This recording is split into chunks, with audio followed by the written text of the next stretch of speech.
Magandang araw sa inyo mga konsyel ko at mga kasama. Bukas ay halala na at ramdam na natin na lamang tayo sa ating mga kalaban. Pero Papa, huwag tayong masyadong maging kampante.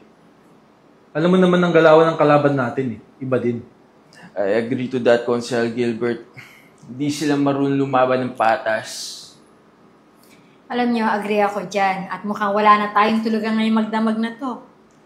Oo, alam ko yan. Kaya nga, di ba sabi ko sa inyo, dapat kumuha tayo ng mga magagaling na watcher. Kapag bukas hindi maganda yung resulta at halatang daya, hindi ko na alam ang gagawin ko, Mayor. Ano ka ba naman, Joey? Di ba sabi ko naman sa'yo, hanggat nandito ako, hindi ko kayo pababayaang lahat. Isa pa, di ba kabitin-birinan ko sa inyo, kahit wala tayo sa posisyon, pwede tayong tumulong. Pa, mayroon po may nag-chat sa akin po. Yung isang barangay po, namimigay po sila ng 2K po para wag lang po kayo botot ni Kuya. Oo, Bunso, alam ko yan. Pero wag mo nang pansinin yung mga yan. Nakakainis na sila po eh. Hindi sila patas lumaban. Pero basta ako, mag-pray na lang po ako na sana bukas meron po tayong honest and peaceful election po. Okay, so tandaan nyo lang to ha. Yung mga ganyang namimili ng boto, yan yung mga taong takot matalo. Kaya ang ginagawa nila, namimili sila ng boto. Okay ba? Okay. So, yung tatlong konsyel ko dyan, si Konsyel Rachel, si Konsyel Louie, si Konsyel Lynn, tahimik kayo, porket mataas na kayo sa survey ha.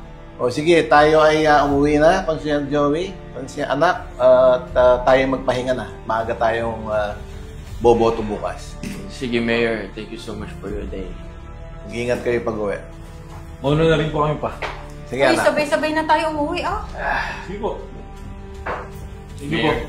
Sige, Konsyel. Konsi. Okay, anak, mag-ingat. Ang kapatid mo Oo, bunso, ayusin mo. Oh, anak. Leksyon na bukas. Gusto kong magpaalala sa'yo, ha? Na kahit ano ang mangyari, manalo o matalo, dapat tanggapin mo yung resulta. Ang gusto ko lang naman talaga pa eh, maging maayos ang buhay ng constituent natin. Since ngayon, election, laki ng nagastos nila sa kampanya. Saan din nila babawin yun? Ay, nako anak. Sa totoo lang. Alam mo, malaki yung binibigay nila. Nasa 2,000. Pero, wala tayong magagawa. Paraan ng pagboto yun eh. Kaso, ang gusto kong idiin sa'yo na hindi tayo gagaya doon. Manalo o matalo, gusto ko taas noo tayo. Pero bakit po ganun sila, Papa? Eh, nag-vote buying po. Nakakalungkot nga po eh. Alam mo anak, hindi natin masisisi. Kasi naging kalakaran na yan o sistema na yan ng halalan. Yan ang mga pinapangahas ng walang ibibigay sa mga tao. Kaya huwag niyong pansinin yan, basta hindi tayo susunod na yan. Kaya idol kita, Papa eh. Tsaka, sa'yo na din nagaling. Sa mismong bibig mo na din lumabas. Na handa dapat akong matalo kapag ako ay tumakbo at lumaban sa ganito. Oo anak, tanda mo yan. Yan ang tunay na ugali ng isang taong gustong maglingkod sa bayan. Parang kayo lang po, Papa. Nako, tong anak ko talaga. O sige, maluluto na to ha, papatayin ko na. Harapin nyo na yung mga tao doon. Ako yung nagluluto para makatipid tayo. Para hindi lumaki yung gastos natin ha. Sige na. Tara na kayo.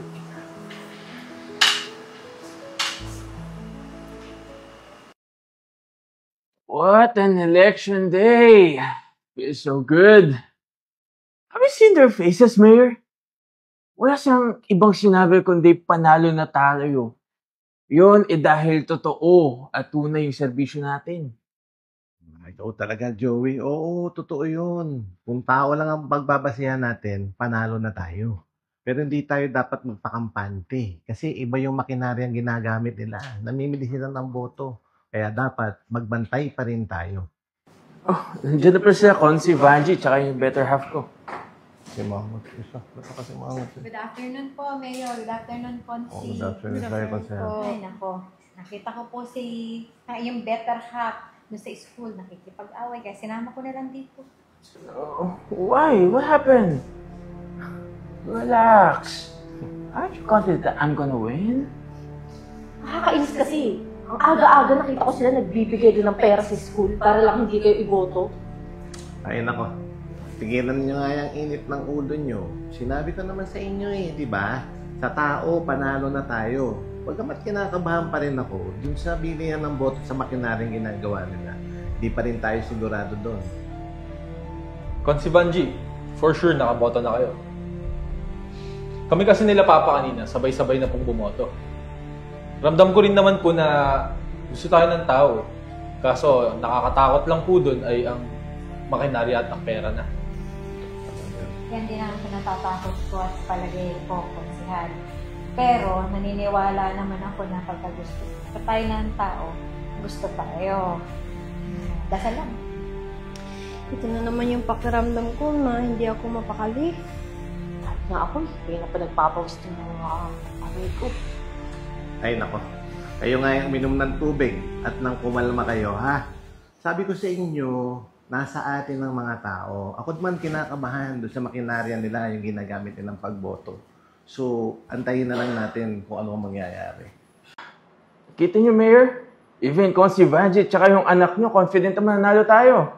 So ano? Should we prepare the fireworks? Huwag muna. Yan, igawain niya ng mga taong akala nila mananalo na sila. Tayo'y mag-abang muna at madali nang bumili ng fireworks na sinasabi mo na yan. Okay, Mayor. Who wants beer? Ano? Tayo na lang natin. 30 minutes na lang eh. Patapos na election. Magbibilangan na. Okay? So, let's wait for the start ng bilangan. Noted pa. Okay. Papa, ikaw namang sa mayor sa mga ibang presinto po. Oo nga. Pero, hindi pa tapos ang bilangan eh. Patayin natin. Oo nga, Bunso. Kahit ako, kita mo ang tagilid din.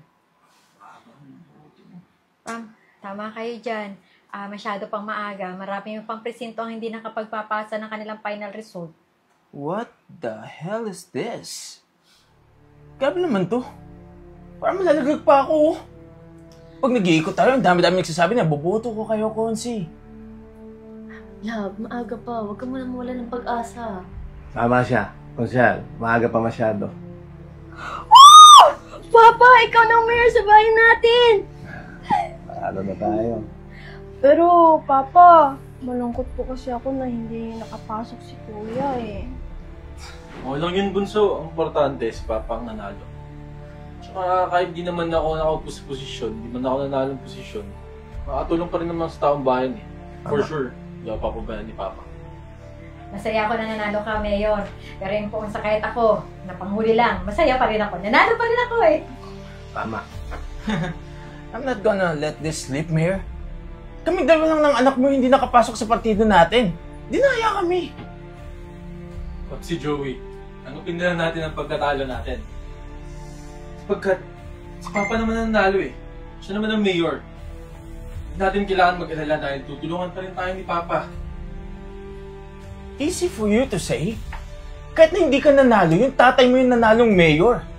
At saka, Mayor, ang laki na ng nailabas kong pera. Isa pa, yung pagod namin, hindi mapapantayan yun. Naubos nga yung savings namin, hindi kaka-ano dyan sa botohan na yan eh. Kayong dalawa ha, tandaan nyo to, yan ang hindi ko papayagan sa termino ko. Yung gamitin nyo ang kaba ng bayan para makabawi doon sa mga nagastos nyo. Tandaan nyo, pumasok tayo sa politika para magserbisyo, hindi para gawin itong negosyo.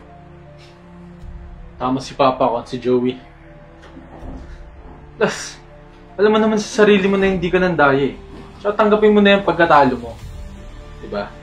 At least, taas na kang nakatingin sa tao. Dahil ano, hindi labag sa loob mo na nandaya ka. Nandun na ako. Eh, grabe naman kasi yung nangyari sa akin, Mayor. Sobrang sakit nun. Imagine mo yung pera nilabas ko. Sipin mo na lang. Ayaw nila sa gwapong tulad natin, si Joey. Teka. Ano yung sabihin, hindi ako gwapo? Papa, ikaw ang pinakagwapo sa lahat po. Ito na naman ang bunso kung mahal na mahal ang daddy niya. O ano, paano ko siya, Joey? Sana hindi na masama ang loob mo, ha? Yes, Mayor. Whatever. Tara. Congrats.